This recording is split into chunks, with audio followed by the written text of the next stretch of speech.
وصار خلاف بينها هي وزوجها. تقول استخدمت معه الحوار المثمر، والله تفهم على طول، بالعادة بالساعات نتناقش ولا واحد منا يرضى. اي بطلة بنت امك، فخورة فيك ماما.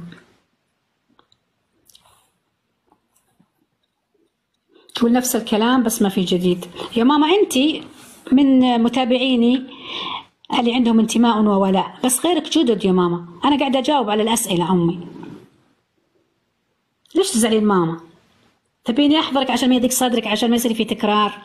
لاني ما احب ازعل احد يا زاهية، الكلام الكثير التكرار يضيق صدرك، تبيني احضرك عشان ما يضيق صدرك ماما؟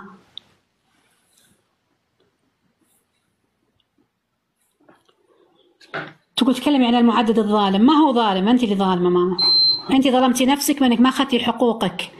اشتغلي على الاوتاد شوفي ايش يصير، يجيك زي المجنون. واعيد لكم القصه حق كامل القصه، وكم وصلنا الحين؟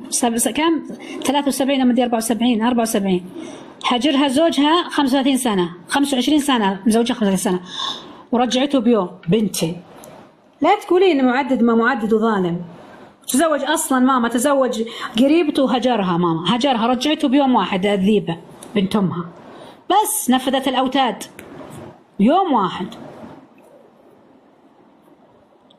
تعدل الرجل، بدا يصرف عليها، بدا يجي عندها، بدي انتبهوا ترى الامر زي السحر.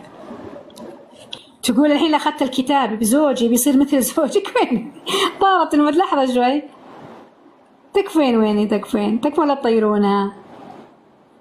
وينها الحين؟ اذا اخذنا الكتاب يسوي زوجي نفس زوجك، يسفرك ويترك الديوانيه.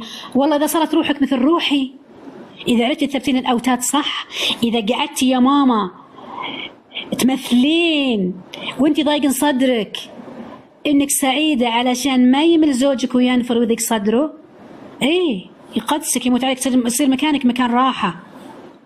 فاهمة أمي؟ ما تغارين ماما، وخير يطير خلي يشوف 10. أقسم بالله العلي العظيم، يعني لما أشوف الحلوة أنا أقول وش في جمالها.